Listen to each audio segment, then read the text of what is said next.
안녕하세요. 디테일 성형외과의 장세진 원장입니다. 오늘은 다크서클 재수술에 대해서 여러분들이 궁금해하시는 점들을 안내해 드리겠습니다. 다른 모든 재수술들이 그렇듯이 다크서클의 재수술도 첫 번째는 다크서클이 생긴 원인만 제거하면 되겠지만 두 번째 수술, 세 번째 수술 이럴 때는 그 이전에 일어났던 수술을 분석을 해서 그것에서 잘못되거나 아니면 부족한 면들을 교정을 해야 되고, 그 다음에 한번 수술이 이루어졌던 곳은 흉터 조직으로 이렇게 뭉쳐있는 조직이 생기는데 이런 조직들을 접근할 때 있어서는 조금 더 주의가 필요합니다. 그래서 첫 번째 수술보다는 당연히 난이도가 조금 더 높은 수술이 됩니다.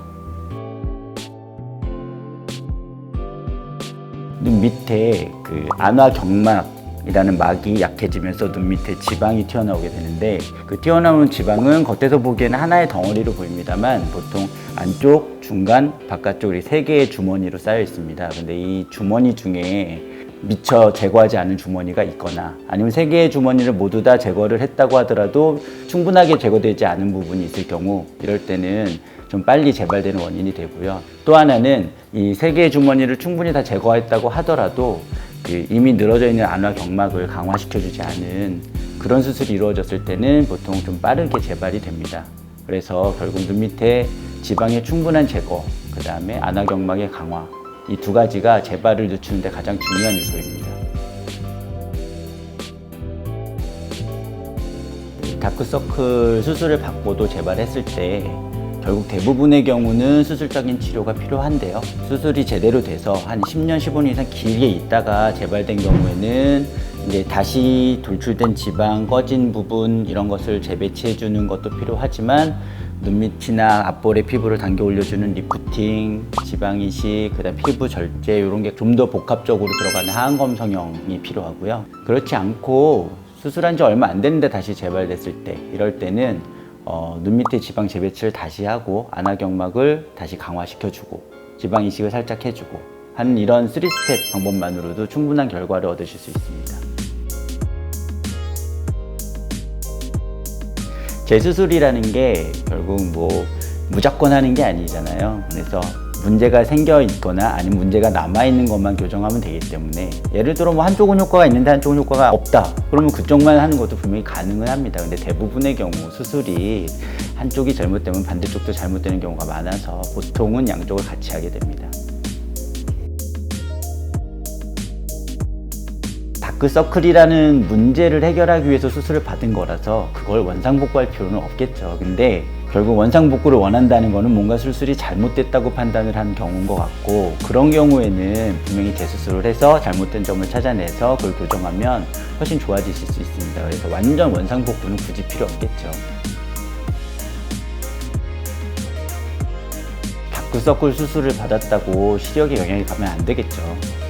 대부분 다크서클 수술로 시력에 문제가 있지는 않지만 수술 직후에는 눈 주변이 많이 부어있기 때문에 이렇게 보이는 게 어른거린다던가 약간의 들 보이는 것 같다던가 이럴 수는 있습니다. 그래서 그 기간만 지나면 대부분은 좋아집니다. 피로나 스트레스가 노화의 주된 원인이기 때문에 결국 노화 현상에 의해서 생기는 다크서클은 당연히 피로가 좀 더 심하면 빨리 생길 수는 있겠지만 피로하다고 금방 다크서클이 생기지는 않습니다.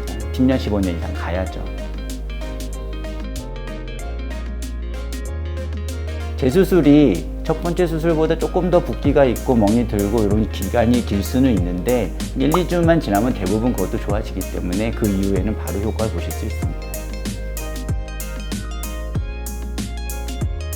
일단은 붓기와 멍이 안 생길 수는 없지만 그래도 수술을 정교하게 잘 해주면 붓기와 멍을 최소화시킬 수 있을 거고, 그리고 생긴 붓기는 본인이 셀프로 냉찜질도 잘 해주시고, 그 다음에 주무실 때 좀 상체를 세워주신다던가 이런 포지션도 잘 잡아주시고 하면 덜 붓는 데 도움이 되고요. 그 다음 마지막으로 병원에 오셨을 때 저희가 해드릴 수 있는 붓기 케어, 예를 들면은 주사 치료라든가 아니면은 레이저라든가 이런 거를 받으시면 붓기가 빨리 빠지는 데 도움이 됩니다. 다크서클 수술을 받을 때 나이 제한은 생각 안 하셔도 되는데요. 건강하시면 누구나 받으실 수 있고요. 다만 증상이 조금 더 심하신 분 아니면 좀 다른 게 나타나신 분 이런 거에 대해서 그 증상에 맞는 치료만 제대로 받으시면 저는 문제없이 받으셔도 됩니다. 역시나 그 횟수에도 제한이 없다고 생각하셔도 됩니다.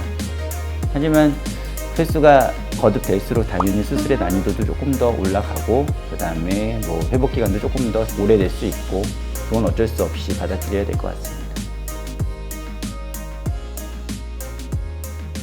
다크서클의 첫 번째 수술, 재수술 다 마찬가지로 눈의 모양의 변화를 줄 수가 없습니다. 다만 이제 눈이 더 커지고 싶다거나 이럴 때 다크서클의 수술을 받으면서 동시에 눈매 교정이라든가 뭐 앞트임, 뒤트임 이런 수술을 병행할 수는 있는데요. 다크서클 수술만으로 눈의 모양의 변화를 일부러 만들기도 어렵습니다.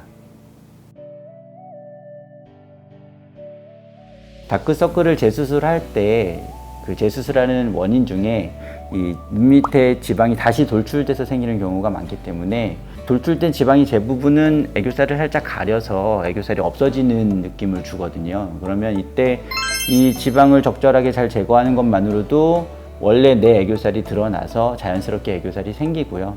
근데 애교살이 워낙 없어서 부족했다. 그러면 이런 재수술을 받을 때 지방 이식 같은 걸 살짝 병행하면 또 자연스럽게 애교살을 만들 수 있습니다.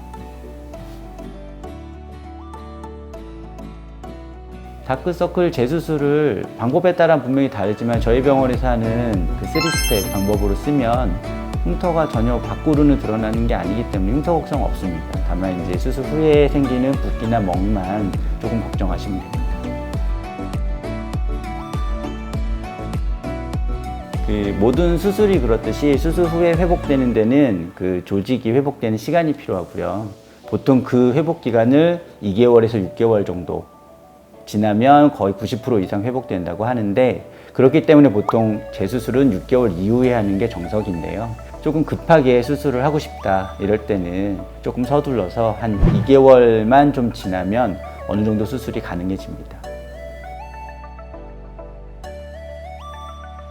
다크서클이라는 게 결국 시간이 흐르면서 생기는 자연스러운 노화 현상 중에 하나라고 보셔도 되기 때문에 시간이 흐르면 다크서클은 다시 생기죠. 근데 예를 들면 눈 밑에 탄력을 보강하기 위해서 누테라 같은 그 하이프 장비를 이용한 시술을 받는다거나 아니면 눈 밑에 보습을 좋아지게 하기 위해서 물광 보톡스 같은 주사를 받는다든가 아니면 피부의 재생을 위해서 PRP, 리쥬란, 줄기세포 이런 치료를 받을 경우에는 아무래도 이런 노화를 늦출 수 있는 좋은 방법들이 됩니다.